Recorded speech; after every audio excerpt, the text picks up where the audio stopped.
Nestor, as we get ready to celebrate the holidays, COVID cases are spiking. As you just heard Nestor say, new data suggests the Omicron variant has a very rapid doubling rate, and we're still struggling, of course, in some places with the Delta variant.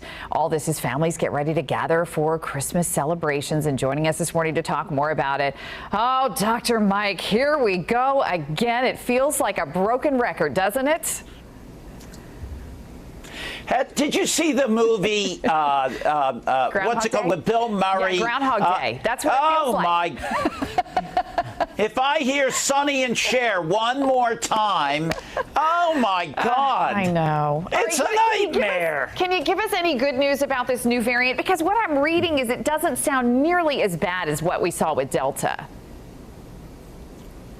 Well, if you're vaccinated and you're boosted, you're going to be okay. I have about 10 patients at home right now that have COVID, but they're not in extreme danger. They're doing okay. They're convalescing, and they are going to be just fine.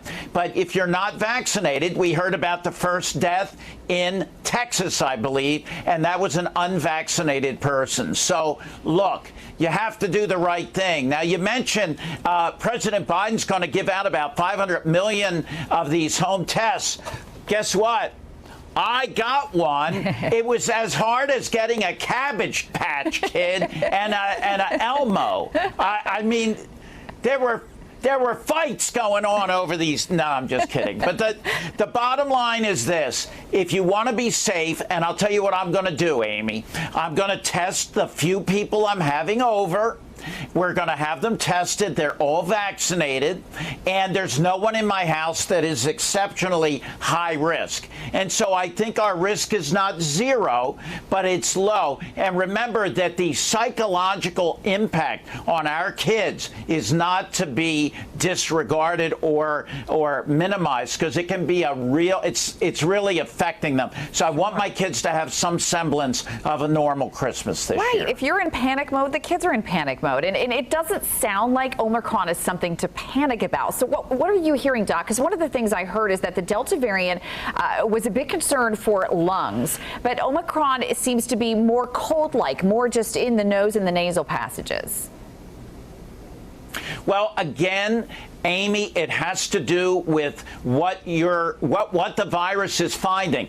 If you're vaccinated, if you are boosted, if you're in relatively good shape, you're going to be okay. Like I said, all the people that are COVID positive in my practice are doing just fine. So, but they're all vaccinated. Now, again, these variants are going to continue to come through, and if you do the right things, you're going to be okay. And I've said from the very beginning, Amy, we don't fear the virus, we respect it. As long as you respect Omicron and Delta and all the other variants, you'll be okay. You just have to do the right thing and be as smart as the virus. Doc, one of the other things we've heard is that, you know, once this Omicron sweeps through the nation, we will then get to endemic level as opposed to pandemic level. And that could actually be a good thing for us in the long run. So the way we're going to get to a post-pandemic environment is that everyone that's vaccinated will be protected. People who weren't vaccinated will get infected. And then when you look at the whole picture, we will then have that herd immunity. Now, the problem with that concept is that there will be people who are not vaccinated who may die from the virus. That's what we're worried about. Right. But over time, everyone's going to be infected or be vaccinated, and then we will be in a pretty good place in terms of immunity. It won't be the novel COVID-19 anymore. It'll be like the flu. Right. That's the way it's going to play out. Okay. So hopefully next year we have a normal year. That's my New Year's Eve wish and prayer. Don't laugh at me. You know that is what? not a good sign that you're laughing. No, I'm not.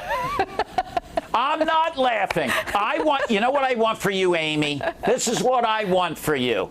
I want you to enjoy today because you're alive, you have a wonderful family, and you're a wonderful human being. Carpe diem, even though we're in the middle of this. Yes, it'll be good down the road. But you can't count on anything. You count on today. It's true. And you're going to be just fine. Well, Dr. Mike, Merry Christmas. Love you too. Merry Christmas to you and your wife and sweet Nicholas and Amy. And I hope you all have a very Merry Christmas. And we look forward to seeing you again soon, my friend. See, you remembered my kids' names. That's what's special about you. How can I forget? You're great. Love you, Dr. Mike. Oh, you're the best. You're the best. Love you.